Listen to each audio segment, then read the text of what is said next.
Olá, seja muito bem-vinda à quarta aula do Desafio da Restauração. Se você está aqui hoje, é porque provavelmente passou por 3 semanas de muito esforço para a edificação de um casamento feliz, pleno e bem-sucedido. E chegamos hoje no tema que eu antecipei na última aula, o território mais profundo de todo esse desafio. Mas se você caiu nessa aula de paraquedas e não participou das 3 aulas anteriores, deixa eu me apresentar. Eu sou a Grazi, mentora da Mulher Cristã, e o meu propósito de vida é ajudar mulheres a não passarem pela dor do divórcio como eu passei. Eu costumo dizer que só quem atravessou essa ponte tem autoridade para falar sobre o peso e as consequências dessa decisão que não tem volta. Se você ainda não conhece meu trabalho, eu te convido a conhecer meu perfil lá no Instagram, @Grazi Takayanashi. O link está na bio do canal. Bom, agora que eu já me apresentei, vamos falar sobre o que nós construímos até aqui. Você já viveu a renovação da mente, já trabalhou o coração, começou a ancorar a identidade e a limpar o que estava saindo pela sua boca. E ainda assim, talvez você olhe para o seu casamento e veja que o mesmo ciclo ainda está se repetindo. Mesma discussão, só que com outro nome. A mesma mágoa, só que com outra embalagem. Se é isso que você está sentindo, você não está sozinha. E há um motivo específico para isso. E é exatamente sobre isso que nós vamos falar hoje. Mas antes de começar, eu quero deixar claro que o meu propósito de vida é acompanhar mulheres cristãs que querem transformar a sua casa a partir de um método prático, não de religiosidade e nem de esforço às cegas, mas a partir do alinhamento das suas palavras, pensamentos, sentimentos e atitudes com a palavra de Deus, que é a Bíblia Sagrada. Nessas aulas do Desafio da Restauração, nós aprofundamos cada etapa com base bíblica sólida e fornecemos ferramentas que sustentam a prática no dia a dia. E hoje você vai entender por que o ciclo continua, mesmo quando você já está tentando mudar. Vamos compreender o que a Bíblia chama de portas abertas e as 3 origens que a sustentam: herança espiritual, pecado pessoal e traumas emocionais. Vamos entender o que o perdão genuíno e sincero tem a ver com o fechamento dessas portas. E vamos também iniciar a última etapa do desafio, a tríade em ação, onde mente, coração e boca operam juntos pela primeira vez. Hoje, nós encerramos a etapa 3, boca, com foco no que impede a transformação de se consolidar. E abrimos a etapa 4, tríade em ação. E essa é a reta final dos 30 dias do desafio da restauração, onde o que foi plantado começa a operar de forma integrada. E antes de iniciar essa etapa, vamos fazer o nosso recapitula de tudo que nós fizemos na etapa 3. Ela começou com a limpeza do nosso coração, porque antes de começar a declarar a palavra de bênção, é preciso fechar as entradas pelas quais entra aquilo que não deveria. Cada dia dessa semana trabalhou uma camada diferente daquilo que sai da nossa boca. O que entra, o que cobiça, o que retém, o que culpa, o que se compromete, o que exige, o que presume sem dar chance ao outro. E vamos revisitar cada um desses pontos para consolidar o que foi praticado ao longo de toda essa semana. No dia 15, o tema foi: o amor sempre protege. A boca que deixa entrar o que deveria ficar de fora. Nesse dia, você foi convidada a identificar uma influência, um hábito ou um relacionamento que estava roubando a sua atenção no casamento e tomou uma decisão concreta sobre isso. A proteção no casamento não é só sobre fidelidade física, é também sobre discernimento, sobre o que você deixa entrar na sua mente e no seu coração, enquanto você está dentro dessa aliança. Cânticos 2,15 fala das raposinhas que destroem as vinhas. São coisas que parecem inofensivas, mas que corroem por dentro. Tudo aquilo que entra pelos olhos e pelos ouvidos acaba preenchendo o nosso coração.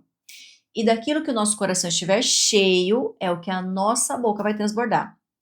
O cuidado ao selecionar as nossas amizades, os conteúdos que consumimos, as pessoas que seguimos, as influências que permitimos moldar os nossos pensamentos, sejam elas pessoas ao nosso redor ou mesmo a presença digital. Tudo isso deve ser constante e intencional. Assim como nós protegemos a nossa casa trancando as portas, também devemos ter o cuidado de trancar os nossos olhos e ouvidos para aquilo que não nos edifica. Já no dia 16, o amor versus a cobiça, a boca que deseja aquilo que não tem. Você escreveu uma lista de gratidão, com 10 coisas concretas sobre o seu casamento e a sua família.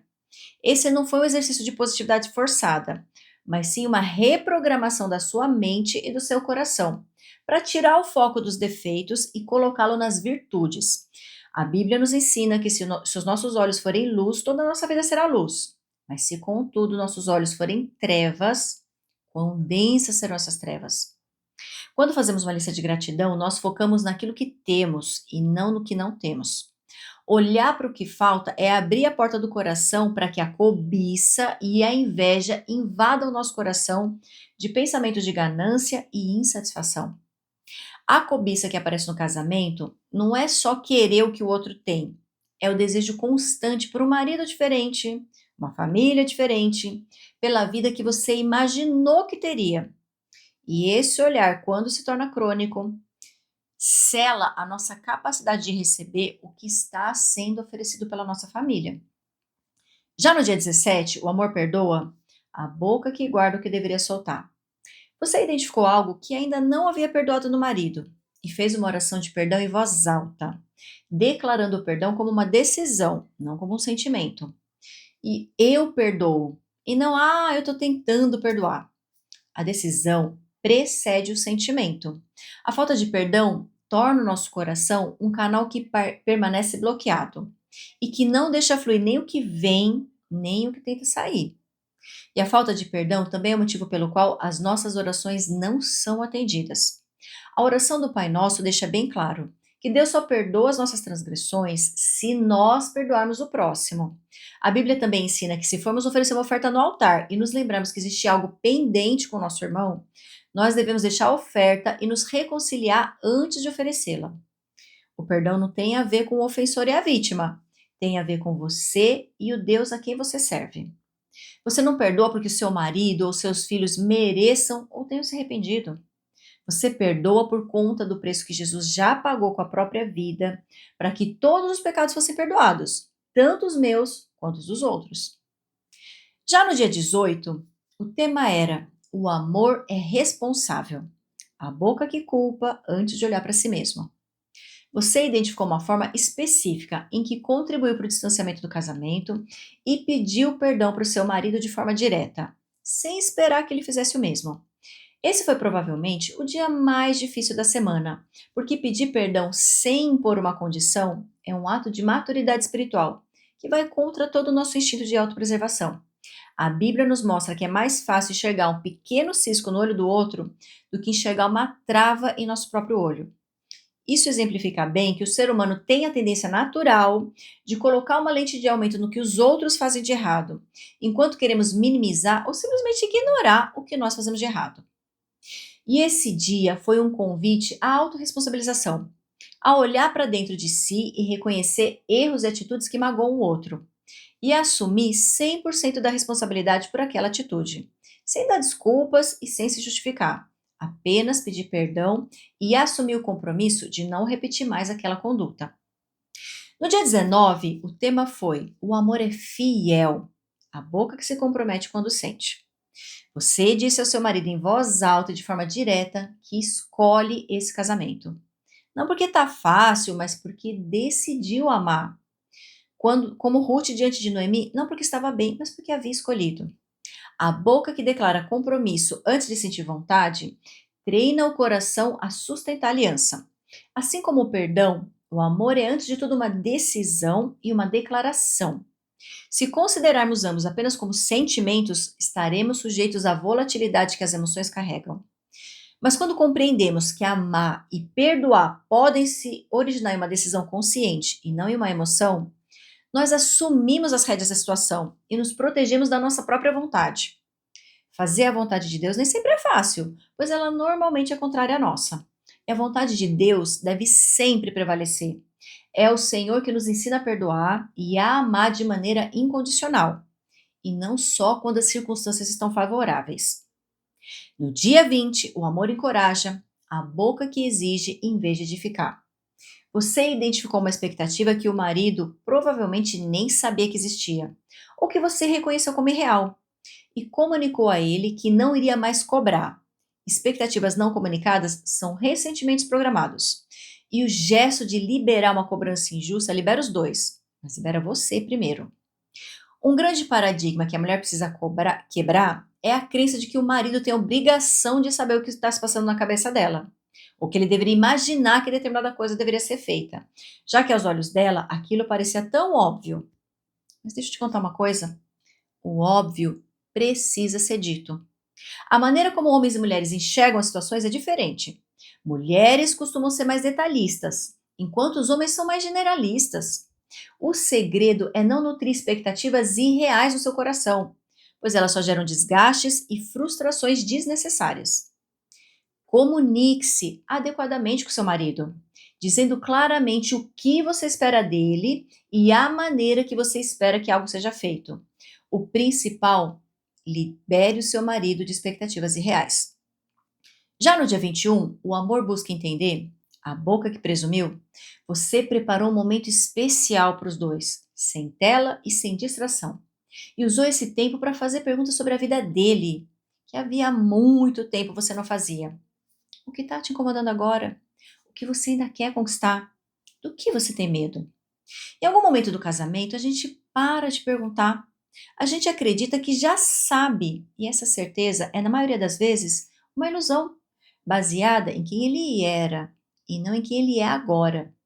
Manter o interesse e a admiração pelo marido são sentimentos que devem ser nutridos constantemente. Você sabia que a palavra que todo ser humano mais gosta de ouvir é o seu próprio nome? Ser ouvido é um anseio de todos. E quando você genuinamente para o que está fazendo para dar atenção e dedicar carinho e cuidado ao seu marido, você demonstra o quanto você o ama e quer o bem-estar dele. Preparar um momento especial a sós não é algo a ser feito um único dia, mas pode e deve ser estabelecido como uma prática semanal. O cuidado entre marido e mulher deve ser nutrido continuamente, para que espaços não fiquem vazios. Jesus, lá em Mateus 12, diz uma coisa que sintetiza toda a nossa etapa 3. Porque a boca fala do que o coração está cheio. O homem bom, do seu bom tesouro, tira coisas boas. E o homem mau, do seu mau tesouro, tira coisas más. O que você depositou no coração nessa semana? Gratidão, perdão, responsabilidade, compromisso, escuta ativa, liberação de cobrança. É o que você vai começar a transbordar. Não de forma imediata e nem de forma perfeita, mas o tesouro que você alimentou essa semana é diferente daquilo que existia no dia 1 do desafio. E ainda assim existe uma realidade que apenas a boca não alcança, porque algumas mulheres fazem tudo isso. Perdoam, se responsabilizam, declaram compromisso, e uma semana depois o mesmo padrão volta. Como se houvesse algo operando por trás de tudo que não foi tocado. E existe. E é exatamente sobre isso que nós vamos falar agora. Você já parou para se perguntar alguma vez por que, apesar de tanto esforço, tanto empenho, tanta dedicação, muitas vezes acabamos voltando ao mesmo ciclo de comportamentos indesejáveis? Você já perdoou, você já tentou recomeçar, já prometeu que ia ser diferente, mas lá na frente o mesmo conflito volta. As mesmas reações, as mesmas mágoas, como se houvesse algo mais profundo operando por trás de tudo isso. Algo que esforço e boa intenção não conseguem superar. E existe. E é algo que não podemos ignorar, e muito menos ter medo ou tratar como algo místico ou religioso. Em diferentes passagens, a Bíblia fala sobre o conceito de portas, entradas, acessos, pontos de conexão, que, quando abertos, permitem que o que não deveria estar dentro de nós continue operando, influenciando e impactando as nossas palavras, pensamentos, sentimentos e atitudes. Não estamos falando de possessão a algo místico e distante da vida cotidiana. Estamos falando de padrões que foram instalados em você ou que você instalou e que continuam gerando os mesmos frutos, mesmo quando você tenta agir diferente. Hebreus 12,15 nos alerta: cuidando de que ninguém se prive da graça de Deus e que nenhuma raiz de amargura brotando nos perturbe e por ela muitos sejam contaminados. Uma raiz de amargura não é um sentimento passageiro, é algo que foi plantado que tem profundidade. E que se não for arrancado, vai continuar brotando, independente de quantas vezes você corte o que aparece na superfície.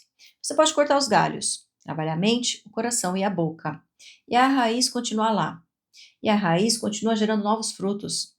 O mapa das portas que você vai receber hoje trabalha exatamente isso. Identificar onde estão as raízes, quais são as suas origens e o que precisa ser feito para que elas percam o poder sobre o seu casamento. Estudando a palavra, percebemos que existem três origens diferentes para que as portas permaneçam abertas, para que o mundo espiritual continue tendo acesso às nossas vidas. A Bíblia nos revela que há pelo menos três grandes categorias de possíveis origens para que surjam padrões que se repetem dentro do casamento, mesmo que você não queira. O primeiro deles é a herança espiritual. Ela é representada por aquilo que você carrega, mesmo sem ter escolhido. É um padrão que os seus pais, avós, bisavós viveram dentro do casamento deles. E que você absorveu como modelo do que é normal, antes mesmo de saber que estava aprendendo. Existem várias circunstâncias que reverberam por até 3 ou 4 gerações, como vemos lá nos 10 Mandamentos. Como o conflito era tratado na sua casa de origem, se havia silêncio punitivo ou explosões, se o amor era condicional ou superficial, se dinheiro, sexo e autoridade eram tabus ou assuntos abertos. Êxodo 20, versículo 5, fala das iniquidades dos pais que recaem sobre os filhos até a 3ª e 4ª geração. Isso não é uma ameaça, é um princípio de funcionamento do mundo. O que não foi tratado na geração anterior não desaparece, migra. E no casamento, migra exatamente para o território onde mais dói, a relação mais íntima que você tem, a relação de marido e mulher. Êxodo 20, versículo 5 diz assim: Porque eu, o Senhor, o teu Deus, sou Deus zeloso, que visito a iniquidade dos pais nos filhos até a 3ª e 4ª geração dos que me odeiam. A boa notícia está no versículo seguinte: e que uso de misericórdia até 1000 gerações, para com os que me amam e guardam os meus mandamentos. Que a herança estabelece como padrão, a aliança com Deus pode quebrar. Mas para que isso aconteça, o padrão precisa primeiro ser identificado e renunciado. Não pode ser vivido no automático. Assim como uma herança no mundo natural pode ser renunciada, assim também acontece no mundo espiritual. Note que a herança maligna que recebemos é a recompensa pelos pecados dos nossos antepassados. Portanto, é preciso trazer luz a esses pecados através do arrependimento. É preciso confessá-los uns aos outros para sermos curados e confessá-los a Deus para sermos perdoados. Lá no livro de Daniel, nós vimos que ao estudar as profecias do profeta Jeremias, Daniel se deu conta de que o exílio na Babilônia deveria durar 70 anos e que esse tempo determinado por Deus já havia se esgotado. Então o que ele fez?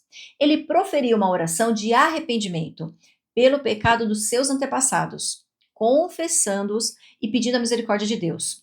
Através do reconhecimento dos pecados, do arrependimento genuíno e sincero, da confissão e da renúncia dos legados geracionais, nós limpamos o terreno dos pecados herdados e nos tornamos livres de tudo que o inimigo tinha em mãos para nos prejudicar. Assim, a primeira porta de entrada é fechada. Já a segunda porta de entrada é representada pela nossa responsabilidade pessoal. Esses são os pecados que nós mesmos cometemos, mesmo que sem consciência plena da sua escolha. São as portas que você mesmo abriu. Um relacionamento que entrou de forma errada, uma mágoa que você guardou no coração, um hábito de reação que foi se instalando até se tornar um padrão, um voto silencioso feito ao final de uma briga. Nunca mais vou deixar que isso aconteça comigo, e que acabou fechando o coração de uma forma que você não pretendia. Lá em 1 João 1,9, nós somos ensinados como nos livrar desse peso. Se confessarmos os nossos pecados, Ele é fiel e justo para nos perdoar os pecados e nos purificar de toda injustiça. Note que purificar de toda injustiça, não apenas perdoar, mas também limpar. A confissão é um ato de nomear o que está operando nas sombras, para que perca o poder que tem sobre nós. O que você declara em confissão diante de Deus, ele limpa. E o que você mantém em segredo continua sendo território dominado pelas trevas. Muitas pessoas acreditam que ao confessar seus pecados somente para Deus já estão perdoadas. Isso é verdade. Quem perdoa pecados é o Senhor. Contudo, para sermos curados, é necessário confessarmos os nossos pecados uns aos outros. Por exemplo, se a mulher cometeu adultério e se arrependeu, pedindo perdão a Deus, mas não confessou a traição ao marido, ela não será curada, pois o arrependimento verdadeiro não teme pelas consequências que terá que sofrer por conta da transgressão. Ao esconder o pecado do marido ou da sociedade, a mulher não quer passar pela vergonha e humilhação de ser taxada de adúltera. Ou seja, ela está mais preocupada com a sua reputação do que com o seu caráter. Querer se livrar da consequência do pecado só amplia o sofrimento, retarda o processo de cura e permite que o inimigo continue tendo acesso ao relacionamento do casal. Não há nada que esteja oculto que não seja para ser revelado. É o que a palavra nos ensina. Todo pecado que permanece não confessado diante dos homens é uma chave espiritual para que Satanás entre e tome posse do território do casamento. E a terceira porta que pode estar aberta é aquela originária de um trauma emocional. É aquilo que foi feito a você. A ferida que não foi causada pela sua escolha, mas que você carrega. Pode ser abuso, rejeição, abandono, traição, em diferentes intensidades e formas. O trauma não precisa ser um evento catastrófico para ser real. Ele é qualquer experiência que o sistema nervoso não conseguiu processar completamente no momento em que aconteceu, e que por isso continua sendo ativado diante de situações semelhantes no presente. No casamento, o trauma aparece quando o marido faz algo que objetivamente nem é tão grave assim, mas que dispara uma reação desproporcional em você. Porque não é só aquele momento que está sendo respondido, é tudo o que aquele momento te faz lembrar. O trauma não é tratado pelo perdão sozinho, ele precisa de cura. E a cura mais profunda que existe está descrita lá em Salmos 147, versículo 3. Ele sara os quebrantados de coração e lhes cura as feridas. Deus não ignora a ferida, ele a cura. Mas a cura começa com o reconhecimento. E isso aconteceu comigo. Isso me machucou e ainda está operando na minha vida. E aqui entra um importante princípio que jamais pode ser relegado em segundo plano para uma mulher cristã: o perdão. A única maneira de liberar espiritualmente o ofensor é através do perdão. Eu sei que em grande parte das vezes nós não estamos dispostas a perdoar porque o que nos fizeram na infância, na adolescência ou mesmo na idade adulta machuca tanto que só de pensar na situação parece que todo aquele sentimento de revolta, repulsa e ódio voltam novamente.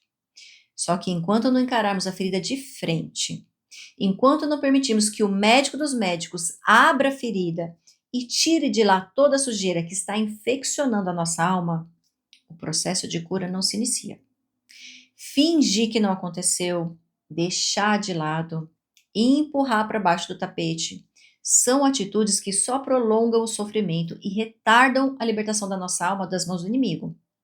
Por mais que doa e sangre quando exposta, é necessário trazer à luz a dor, o abuso, o abandono, a rejeição e encará-los de frente. E pedir e liberar perdão ao agressor, mesmo que ele já tenha falecido. E caso ainda esteja vivo, é necessário procurá-lo para declarar o perdão. Mas você deve estar se perguntando, mas Grazi, eu já não tenho mais acesso à pessoa que me feriu. Eu desconheço o paradeiro, eu nem tenho como localizá-lo. Então, o que eu faço? Olha, se verdadeiramente você não consegue contatar essa pessoa, você vai externalizar o seu perdão através de um ato profético. Você vai tirar essa mágoa, esse ressentimento e essa falta de perdão do seu coração e vai escrever uma carta, como se você estivesse frente a frente com essa pessoa. Você vai endereçar essa carta a ela como se fosse uma conversa franca. Vai deixar fluir todo o sentimento enquanto escreve e vai permitir-se chorar, acessar as memórias de dor e vai externalizar tudo, colocando no papel toda a sua mágoa. Depois, você vai fazer uma oração ao Senhor, entregando todo aquele peso em holocausto. Isso mesmo, você vai queimar essa carta. e você vai observá-la queimando até a última palavra. E enquanto você observa, você vai liberar o perdão com a sua boca, até que tudo se transforme em cinzas. Pronto. Você estará livre da carga de sofrimento que carrega em segredo e vai tirar as chaves da mão do inimigo. Assim, a terceira porta estará definitivamente fechada. E a ferramenta que nós vamos disponibilizar essa semana, chamada O Mapa das Portas, vai te ajudar a identificar qual dessas três origens ou quais combinações delas estão por trás dos ciclos que se repetem no seu casamento e na sua vida como um todo. E agora nós chegamos no ponto mais importante dessa aula, porque não adianta identificar as portas sem compreender o que as fecha. E o que fecha portas não é força de vontade, é o perdão. Mas não um perdão como sentimento, mas como princípio espiritual. Existe uma crença muito comum que precisa ser desfeita antes de qualquer coisa. Perdoar significa concordar com o que aconteceu, ou fingir que está tudo bem, ou que a mágoa vai desaparecer imediatamente. E não é nada disso. Perdão é uma decisão que você toma antes de sentir vontade. É o ato de soltar o que você estava segurando. E não porque o outro merece, tá? Mas porque o peso do que você carrega está te machucando mais do que machuca o outro. Lá em Mateus 18, no versículo 21 ao 22, declara assim: Então Pedro, aproximando-se dele, disse: Senhor, quantas vezes pecará meu irmão contra mim e eu lhe perdoarei? Até 7 vezes? Jesus lhe disse: Não te digo que até 7 vezes, mas até 70 vezes 7. 70 vezes 7 não é uma conta matemática, é a declaração de que o perdão no reino de Deus não tem limites. E a parábola que vem logo em seguida, do devedor que foi perdoado de uma dívida impagável e depois cobrou de outro uma dívida pequena, revela a lógica por trás desse entendimento. Nós somos perdoados de uma dívida que não conseguiríamos pagar. O que o marido nos deve é infinitamente menor do ponto de vista espiritual. Efésios 4,32 coloca de forma definitiva: Sede uns para com os outros benignos e compassivos, perdoando-vos uns aos outros, como também Deus vos perdoou em Cristo. Note aqui, ó, como Deus vos perdoou em Cristo.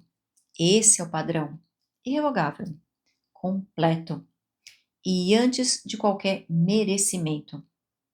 Para a herança, você perdoa os seus pais e ancestrais pelo que foi transmitido a você, mesmo que eles não tenham sabido o que estavam transmitindo. E não para absolvê-los, mas para que o cordão que te liga ao padrão deles seja cortado pela sua escolha.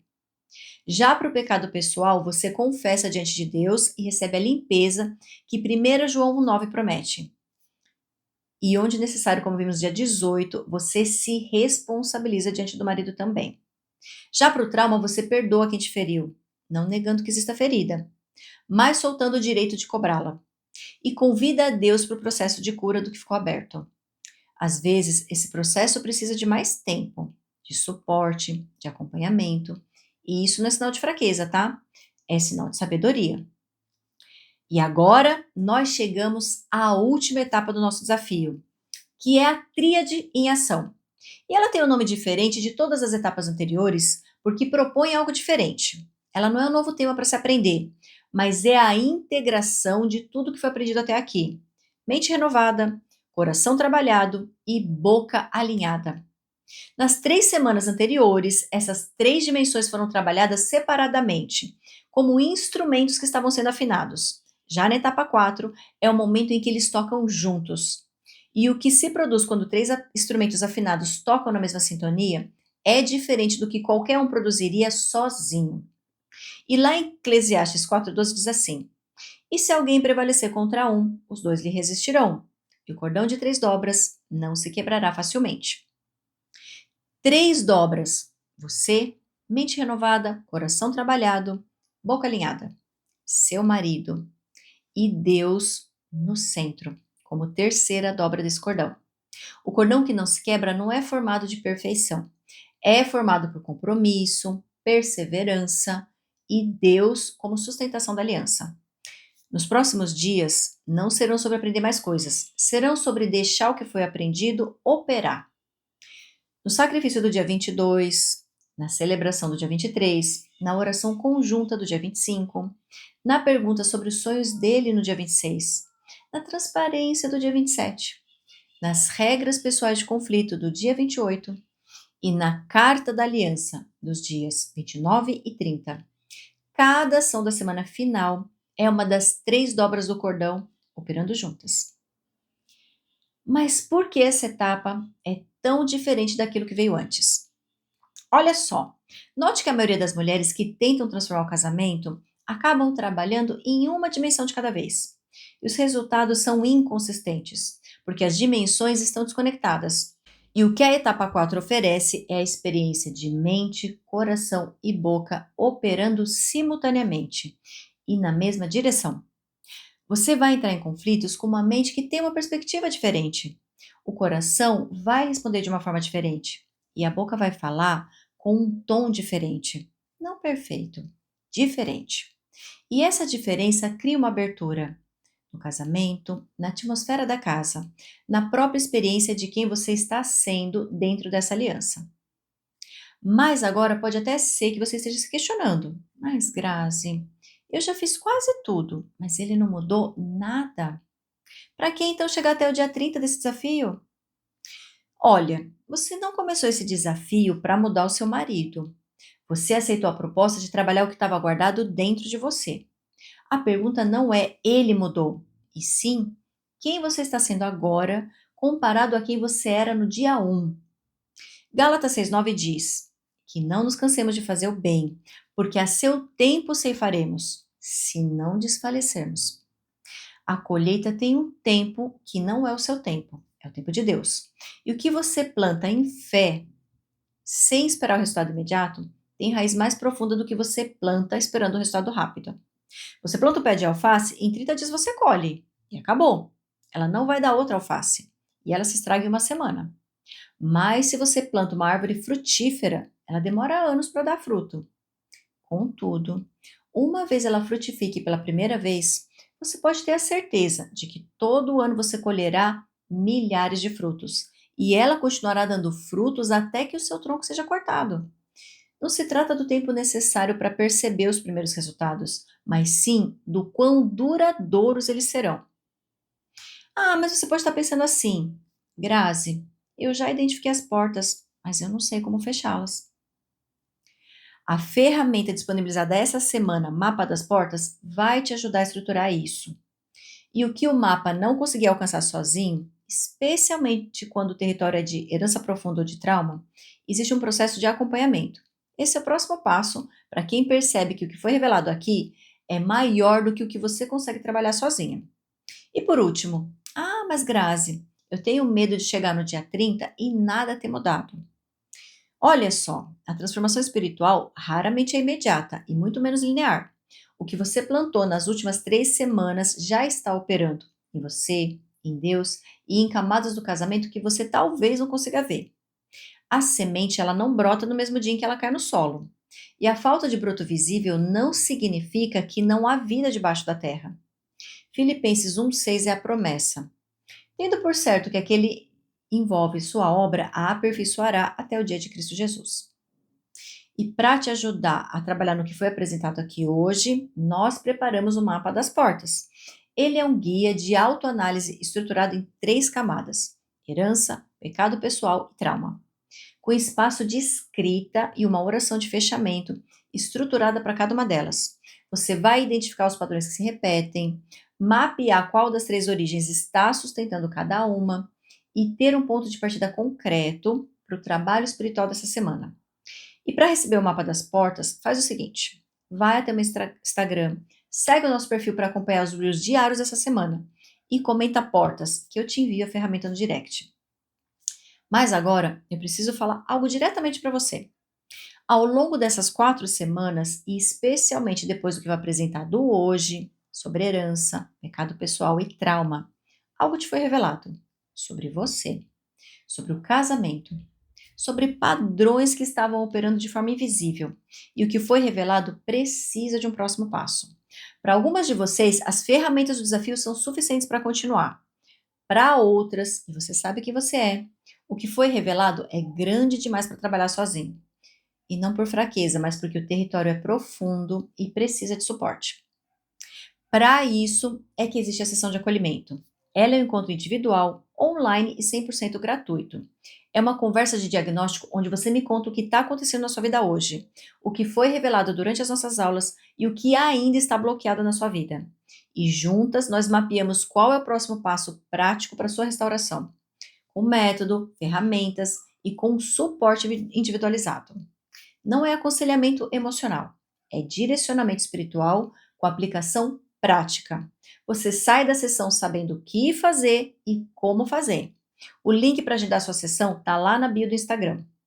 E se você chegou até essa aula, você já demonstrou disposição para ir mais fundo e se aprofundar no suporte, é diferente do que fazer tudo isso sozinha. Nós já estamos caminhando para o final da nossa aula, mas antes de encerrarmos, eu quero fazer uma pergunta simples e honesta.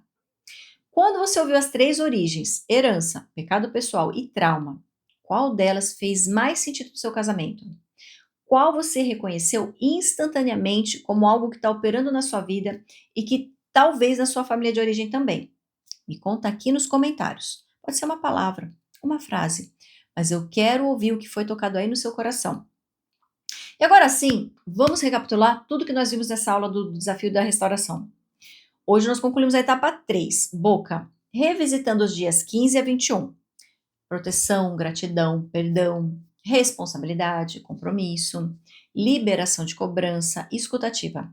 Nós ancoramos o encerramento do bloco 4, boca, em Mateus 12, 34 e 35.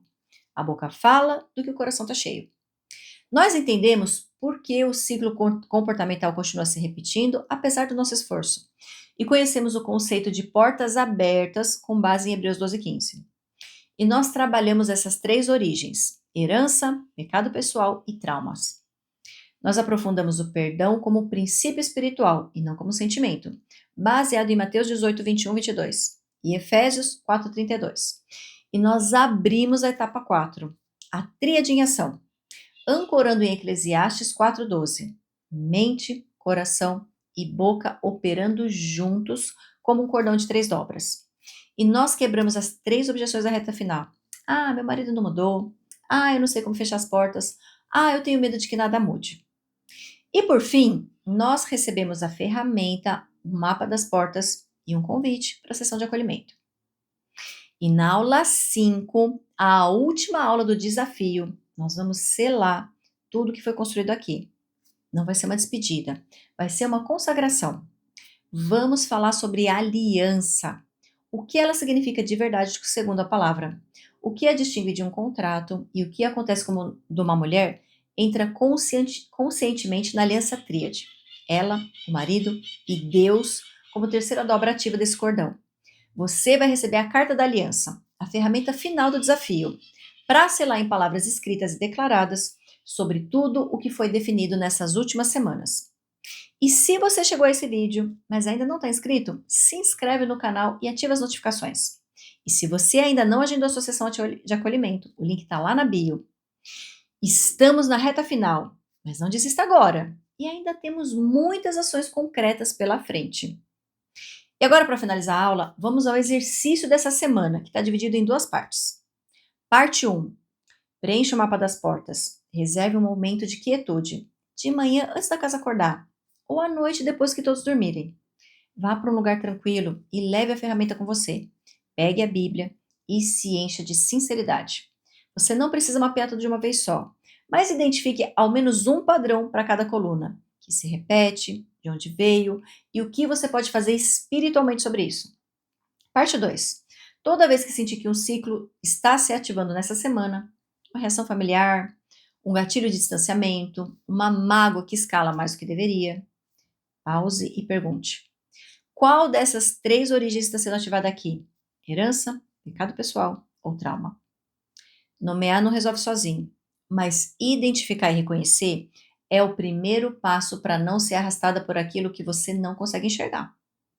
Na aula 5, eu vou te perguntar o que você encontrou no mapa. Esteja pronta para isso.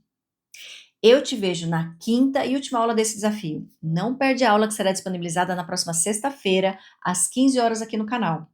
Que Deus te proteja, te guarde e te guie ao longo de toda a semana.